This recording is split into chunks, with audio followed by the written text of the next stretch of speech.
Hello and welcome to Archaeologists Anonymous. I'm your host Sean Silvia here in Battleground National Cemetery in eastern DC, and today's topic is King Tut and the Valley of the Kings. Alright, let's get started talking about ancient Egyptian burial. So, for a while, the ancient Egyptian pharaohs buried themselves in massive pyramids. You know, the Great Pyramid is a perfect example of this. But after this period of pyramids, they decided to go to burying themselves in tombs in the sides of a valley. This valley was called the Valley of the Kings. Interestingly enough, the Valley of the Kings has this pinnacle that is sort of pyramid-shaped, and archaeologists think that that pyramid connection on the physical geography of the Valley of the Kings sort of links it to that original burial practice of the pyramids. So it's still got that link to the symbolism of the pyramids. There are 65 total tombs in the Valley of the Kings, so it's packed. Unfortunately, all of these tombs were raided by grave robbers, which limits what archaeologists can do with them. All of them, except for one. The one pharaoh that escaped was your boy, King Tut, or Tutankhamun, as he was known in full. King Tut. As many of you may know, in 1922, Howard Carter uncovered King Tut's tomb, and inside was 110 kilos of gold sarcophagus. You know, there was a sarcophagus inside the sarcophagus, inside the sarcophagus, inside 2 layers of boxes, so there was this multi-layered effect.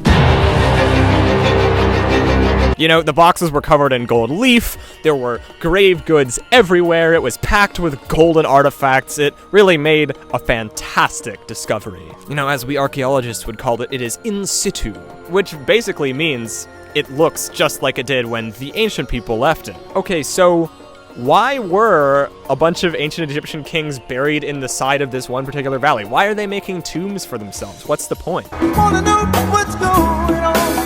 Welp, the point is eternal life. These tombs are filled with inscriptions detailing trips to the afterlife, you know, Egyptian mythology related to the underworld and their second life after death. They believed that the journey began on boat, so they actually were buried with boats to help them in this journey to the afterlife. Some Egyptologists have described tombs as complex machines to, you know, ensure that the pharaohs make it to their second life. All the old paintings on the tomb, they do the sand dance, don't you know? And inside the tomb, there are also a bunch of things that the pharaoh would need in his afterlife. They've got shabtis, which are basically like little versions of servants, and they're supposed to come to life when the pharaoh is reborn and basically do all his chores for him. You know, you've got food, you've got clothes, you've got chariots, everything a good pharaoh could possibly need. You want it, you need it, we got it, hey, hey! And since the pharaoh needed all this stuff in the afterlife, the tombs were designed to never be found. You know, they were put 8 meters below the ground, there were walls blocked in so that you couldn't access the tomb, they filled the entranceways with rubble. But this didn't exactly work, as I mentioned. All of the tombs were robbed except for one, and we have a theory as to why that is. King Tut's tomb is located in the perfect position to get buried by the mountainside. It's right in between these 2 sections that might have been flooded. So the idea is there was a lot of debris being brought down by the mountains, so it got this extra layer of boulders and mountainside coming down to hide it. It was in the exact right position. The landslide brought me down. Basically, it's a lucky accident. Okay, so when you're digging up things like tombs and dead bodies, you get into an interesting ethical dilemma. This, I think, was a great ethics seminar. It's a bit different from digging up something like ancient libraries, temples, palaces, because you're digging up, you know, the remains of a person, and they expressly didn't want to be dug up. So is it okay for us to be digging up all of these dead bodies? It's a question a lot of archaeologists still debate today. Wonderful things to think about. Right, what is wrong, who's to say? And of course, an inevitable part of this discussion is the curse of King Tut. Be reduced even as these to mindless slaves. The idea is King Tut didn't want to be dug up so much that he placed an ancient Egyptian curse on whoever was to break through his tomb. Lord Carnarvon, who was involved with the excavation, was actually bitten by a mosquito and opened the cut when he was shaving and died because of the infection. Now, supposedly, the body of King Tut also had a cut on its face in the exact same place as Lord Carnarvon. Spooky. Guess what happens next? Another person involved in the excavation, George J. Gold, developed a fever after he visited the site and died soon after. Another person, Sir Bruce Ingram's house, actually burned down, and when it was rebuilt, it got destroyed by a flood, which supposedly fulfills, King Tut's ancient curse that fire, water, and pestilence, which is the infected mosquito bite wound, would come upon anyone who opened his tomb. However, upon closer examination, it's a fun story for the newspapers, but it doesn't really hold up. Carnarvon already had a weak immune system before he went to the tomb, and he died 4 months after visiting the tomb. 4 months. The house burning down and flooding was probably just happenstance, and George J. Gold died 6 months after visiting the tomb. So King Tut either was sitting around for months plotting to take down these guys, or it's not a real curse.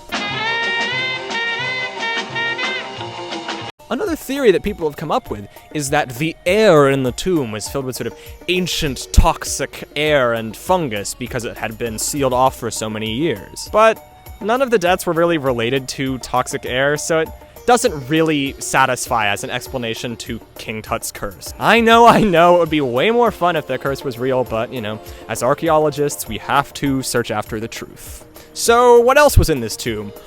Well, there were canoptic jars which held King Tut's organs. In the mummification process, they remove a bunch of the pharaoh's organs and put them in these jars.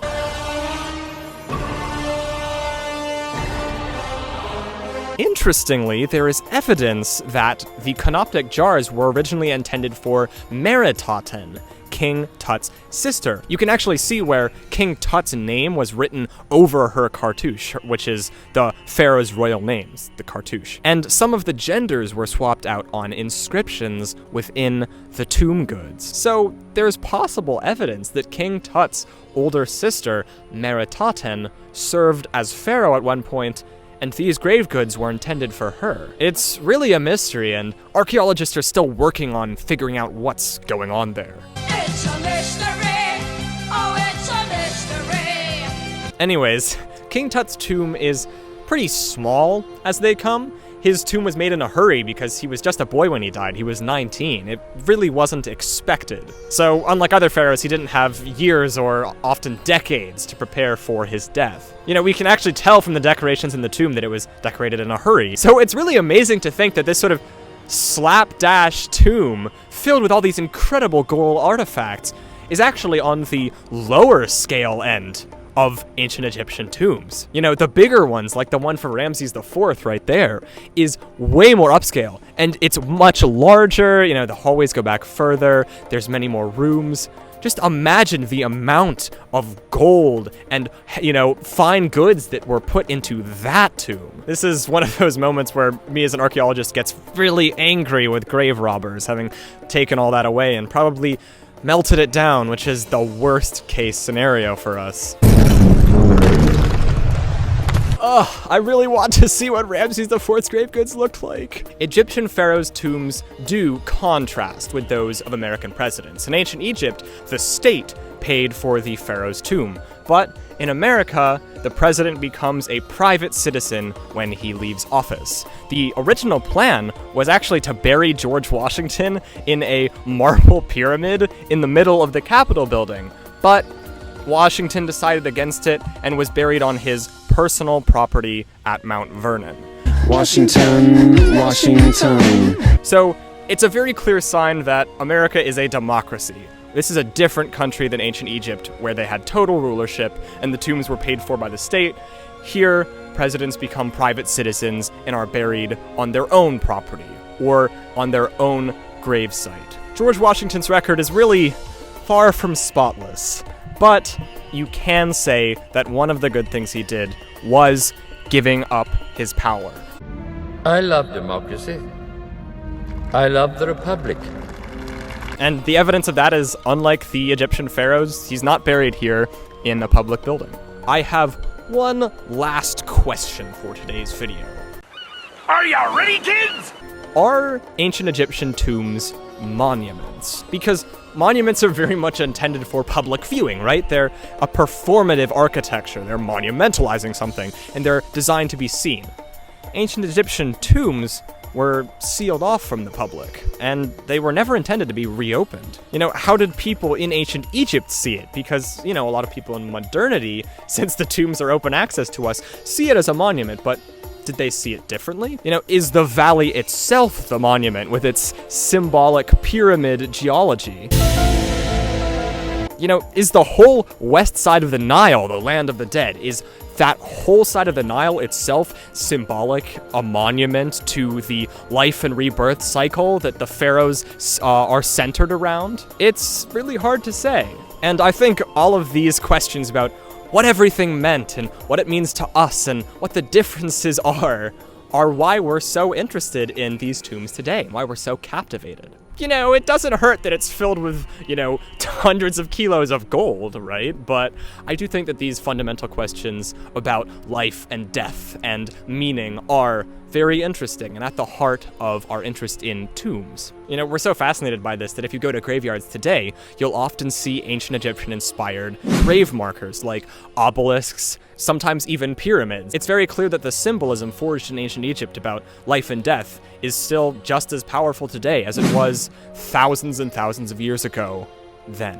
Alright, so that's King Tut's tomb in the Valley of the Kings. Thank you so much for watching. I have been your host, Sean Silvia of Archaeologists Anonymous. Don't forget to like and subscribe and watch other videos, and see you on the next one. King Tut died, so I took him down